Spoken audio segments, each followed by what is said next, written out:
Guys इस दादी का कमर में दर्द होने की वजह से वो कमर पकड़ के जैसे तैसे करके अपना घर जा रहा था। तभी पीछे से कुछ आवाज आते हैं। दादी जब घूम के देखते हैं तो एक बैग है और उसके अंदर से एक रोबोट निकलते हैं। दादी पूछता है, तुम हो कौन बालक? मैं एक रोबोट हूँ, मेरा नाम है बॉन्डेक्स, आपका कोई भी समस्या बताइए मैं सॉल्व कर दूंगा। ये सुन के दादी माँ बोलते हैं, मुझे नहीं चाहिए, तू यहाँ से जा। और वो घर में घुस जाता है। घर में घुसते ही रोबोट फिर से बुलाने लगता है और बोलता है, मैं समझ सकता हूँ आपका ब्लड प्रेशर हाई है, आपका कमर में दर्द हो रहा है ना, आपको ये एक्सरसाइज करना पड़ेगा। तू जा ना। मैं चला जाऊंगा। जा।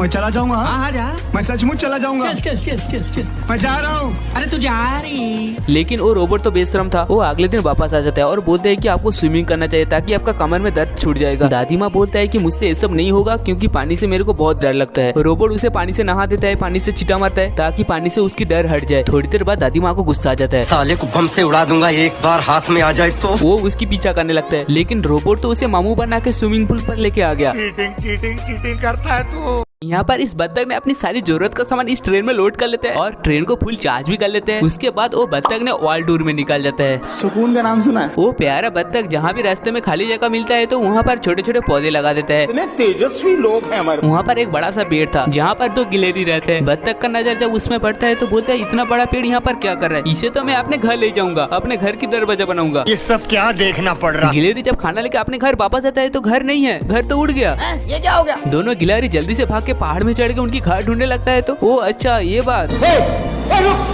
बत्तख आके बोलता है, ये सब तुम लोग क्या कर रहे हो? तभी गिलहरी बोलता है, ये तो हम लोग का घर है, तुम काई को लेके जा रहे हो? बत्तख को आ गया गुस्सा। वो दोनों गिलहरी को ऐसे भगाता है कि दोनों गिलहरी जल्दी से जाके एक छोटे से घर में घुस जाता है। वो घर बहुत ही छोटा था, जिस वजह से बत्तख तो उसके अंदर घुस नहीं पाएगा। वो बाहर से ही दोनों को परेशान करने लगता है। अरे कौन भौंक रहा है? दोनों गिलहरी परेशान होकर बत्तख की ट्रेन लेके भागने लगता है। सामने एक ब्रिज था जिसे टकरा के वो पेड़ नीचे गिर जाता है और ट्रेन बीचों बीच निकल जाता है। अच्छा चल। यहाँ पर इस आदमी ने अपने कमरे में आराम से सोया हुआ था। तभी उसकी कमरे में तेज रोशनी आती है। वो अचानक से हवा में उठता है और खिड़की से बाहर जाने लगता है। दरअसल ये सारी कारनामा तो इस चिरकुट एलियन ने कर रहा था। इस एलियन ने अभी नया नया काम पे आया है, जिस वजह से उसका सारी काम थोड़ा सा इधर उधर हो रहा था। कोई बात नहीं चलता है। चिरकुट एलियन ने बहुत कोशिश करता है इस आदमी को घर से बाहर निकलने के लिए, लेकिन इतना सारा बटन देके उसको समझ नहीं आ रहा था कि कौन सा बटन दबाए। वो गुस्सा होकर सारी बटन को दबा देता है, जिससे वो आदमी बाहर निकलने के बजाय उस कमरे के अंदर ही वो इधर उधर टकराने लगता है। वो आदमी भी शायद बोल रहा है, भाई यहाँ पे क्या हो रहा भाई, ये कहाँ फंस गया भाई मैं। उस चिरकुट एलियन ने जैसे तैसे करके उस आदमी को खिड़की तक ले आता है, लेकिन उस आदमी का पिछवाड़ा तो खिड़की में अटक जाता है। उसके बाद पता नहीं कैसे उस आदमी को बाहर निकलता है। उसके बाद उसे स्पेसशिप पर ले आते हैं। स्पेसशिप पर उस आदमी पहुंचने से पहले वो एलियन तो खुशी का जश्न मनाने लगता है, जिससे सिस्टम की गड़बड़ हो जाती है और आदमी नीचे गिरने लगता है। तभी वहाँ पर लकीली सीनियर एलियन आ जाता है और वो सब कुछ जैसे तैसे करके कंट्रोल कर लेता है और चिरकुट एलियन को बोलता है, तेरे से ये सब नहीं होगा, जा तो स्पेसशिप चला।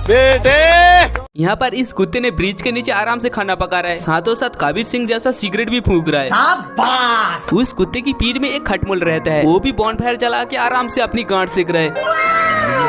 कुत्ता खाना बनाने के बाद खटमल को नॉक करता है। खटमल भी नाचते नाचते खाने के टेबल पर पहुंच जाता है। कुत्ता उसे खाने के लिए एक बीन का टुकड़ा देता है। खटमल जैसे तैसे करके खाना को टेबल पर लेके आते हैं और मजे से खाने लगते हैं। उसके बाद बहुत दिन बीत जाता है। एक दिन उस कुत्ता मरने के लिए जाता है क्योंकि खटमल उसे छोड़ के बहुत दूर चला गया था और उसे मिलने के लिए भी नहीं आता है। कुत्ता के पास खटमल के अलावा कोई भी अपना दोस्त नहीं था।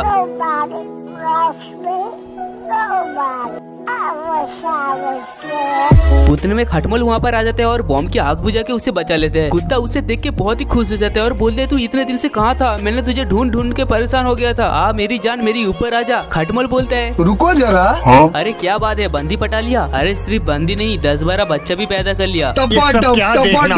कुछ साल पहले इस बर्फीले टापू पर बहुत सारे चुलबुले गोलू मोलू पेंगुइन रहते थे, जो लाइन लगाकर कहीं दूर जा रहे थे। पर तभी एक पेंगुइन गिर जाता है। लाइन से आगे बढ़ने के कारण सभी पेंगुइन गिरने लगते हैं, लेकिन उस लाइन से 3 समझदार पेंगुइन के बच्चे निकल जाते हैं और अपने पंखों से उड़ने की कोशिश करते हैं। पर तभी एक अंडा लुढ़कते हुए आता है और उन्हें गिराकर तेजी से पीछे की ओर चला जाता है। उस अंडे को बचाने के लिए एक पेंगुइन का बच्चा उसके पीछे जाता है, पर अंडा किनारे पर रुक जाता है। लेकिन दोनों पेंगुइन उसको तो बचा लेते हैं, लेकिन अंडा एक बड़े बर्फ के गोले के साथ नीचे जहाज पर गिर जाता है। तो तीनों उस जहाज को देखते हैं और जहाज पर जाने की योजना बना ही रहे होते हैं कि एक इंसान उन्हें धक्का दे देता है, तो वो भी बर्फ के गोले के साथ सही सलामत नीचे पहुंच जाते हैं और उस अंडे को सिल्स खाने ही वाले होते हैं कि उनमें से एक पेंगुइन उस अंडे को खा लेता है और बताता है कि उसने अंडे को खाया नहीं है बल्कि बैंक में जमा किया है सिल से बचाने के लिए। और सिल से बचने के लिए वो एक ऊंची जगह पर चढ़ जाते हैं, पर एक सिल से फायर हो जाता है, जिससे वो तीनों बिना पंख के उड़ते हुए एक छोटे बर्फ के पत्थर पर आ गिरते हैं और वो जहाज भी ब्लास्ट हो जाता है। उसके झटके की वजह से वो बर्फ का पत्थर आगे समुद्र की ओर बढ़ने लगता है, जिससे वो अपने झुंड से दूर जाने लगते हैं। अगले पार्ट के लिए एक लाइक करें, हम समझ जाएंगे। दोस्तों, इस लड़की ने नदी के किनारे में आराम से बैठ के मछलियाँ पकड़ रहा था। तभी एक बड़ा सा मछली उसको ही खींचकर नदी में ले चला जाता है। ब्लेड मछली देखता है कि उनकी तालाब में तो एक इंसान आ गया। वो जल्दी से जाके रस्सी को काट देता है, जिसे वो मछली तो बच जाता है, लेकिन वो लड़की भी नदी में आ गया था। तभी वहाँ पर समुद्री पुलिस आ जाता है और उस लड़की को हथकड़ी पहना के अपने कोर्ट में पेश करते हैं। जज बोलता है इस इंसान का क्या गुनाह है। तभी एक पुलिस मछली ने एक डब्बे को खोल के दिखाता है और बोलता है कि इस इंसानी बच्चे ने इतने सारी मछली को पकड़ के रखा है। अच्छा। उसके बाद और एक रोती हुई मछली आके बोलते हैं साहब देखो, इन्होंने हमारा इतने सारे बच्चे को जार के अंदर रखा है। और एक साथी दिमाग की मछली आके बोलते हैं जो साहब, इंसान ने हम लोगों को इस औजार से पकड़ता है। उतने में और एक रोती हुई मछली आके बोलता है इन्होंने तो हमारा प्यारा पति को भी पकड़ के रखा है। ये सारी बातें सुन के जज साहब बोलते हैं तब तो इस लड़की को कड़ी से कड़ी सजा होना चाहिए, इस लड़की को बिजली कुर्सी के ऊपर बैठाओ। ये बातें सुन के वो लड़की तो बहुत ही डर जाता है और जज साहब को भड़का के वहाँ से रफू चक्कर हो जाता है। वो भागने का बहुत कोशिश करते हैं, मछली के साथ लड़ता है, मछली को गुदगुदी देता है, फिर भी उसे काटातार मछली पकड़ लेते हैं और उस बिजली कुर्सी के ऊपर बैठा देते हैं। एक समुद्र के किनारे में दो चिड़िया रहता था। एक दिन उसका माँ बोलते है अभी तुम बहुत बड़े हो चुके हो, चलो मेरे साथ खाना इकट्ठा करने चले। लेकिन उसका बच्चा तो वहाँ पर ही मुंह खोल के बैठ जाता है। मैं बैठा हूँ किस्मत के भरोसे। ये सब देख के उसका माँ बोलते है एक डांट पे रैप्टा मारा ना, सड़क पे हकता फिरेगा। ये सुन के बच्चा डर के मारे जल्दी से अपने माँ के पास आता है और खाना ढूंढने का कोशिश करता है। लेकिन तभी वहाँ से सारी चिड़िया ने भागने लगता है, क्योंकि समुद्र की एक बड़ा सा लहर उनकी तरफ आ रहा था। लेकिन उस चिरकुट को कहाँ पता था, वो तो समुद्र की झांक के साथ खेलने लगता है। समुद्र की लहर आते ही उसको डुबा के ले जाता है। चिड़िया की बच्चा अभी बहुत डर चुका था, वो फिर से समुद्र में नहीं जाना चाहता था। लेकिन थोड़ी देर बाद उसकी भूख के मारे पेट में चूहे नच बलिए कर रहे, जिस बात से ना चाहते हुए भी उसको फिर से जाना पड़ता है। वो समुद्र के किनारे में आके एक केकड़ा के साथ दोस्ती करता है, उसके साथ बातें करता है। देखता है वो केकड़ा भी उसके तरह खाना ढूंढने के लिए आया है। तभी फिर से एक बड़ा सा लहर आता है। इस बार चिड़िया भागते नहीं है, वो केकड़ा की तरह रेत के अंदर छुप जाता है। पानी आते ही वो देखते है कि सारी छोटी मछली ने ऊपर आ गया। उसे अभी एक सीक्रेट पता चल गया था, कहाँ मछली है, जो बाकी चिड़ियों को नहीं पता था। चिरकुट चिड़िया अभी फटाफट जाते हैं और सारी मछली को पकड़ के ले आते हैं। एक बार एक गांव में 3 स्वर अपना अपना घर बनाते हैं। पहले भाई भूसे से घर बनाते हैं, दूसरा भाई पेड़ से घर बनाते हैं और तीसरा भाई सीमेंट से घर बनाते हैं। पहले 2 भाई अपना घर बनाकर खुशी के मारे नाचने लगते हैं। फिर अपने तीसरे भाई के पास जाता है और वहाँ पर जाकर ज्ञान देने लगते हैं। बोलता है इतना पैसा खर्च करके घर बनाने का क्या जरूरत है, घर में रहना है क्या जंग लड़ना है। अच्छा ठीक है। ऐसी और भी कुछ दिन बीत जाता है। एक दिन उसे गाँव में एक भेड़िया आता है। भेड़िया सुअर को देखते ही उसकी लात टपकने लगती है। सुअर जल्दी से भाग के अपने घर में घुस जाता है। भेड़िया एक फूंक मारता है तो उसका घर उड़ जाता है। ये क्या हो गया? वो जल्दी से भागकर अपने दूसरे भाई के घर में पहुंच जाता है। भेड़िया वहां पर जाकर भी फूंक मारता है तो उसका घर उड़ जाता है। ये भगवान क्या जुल्म है। दोनों भाई जल्दी से भाग के अपने तीसरे भाई के घर में पहुंच जाता है। भेड़िया इस घर को भी फूंक मार के उड़ा देना चाहता था, लेकिन फूंक मारते मारते उसका टट्टी निकल जा रहा था, लेकिन घर नहीं उड़ रहा था। देखा आपने लापरवाही का नतीजा। तभी तीसरा भाई दोनों भाई को बोलते हैं तुम लोगों का घर कहाँ गया। Emotional damage.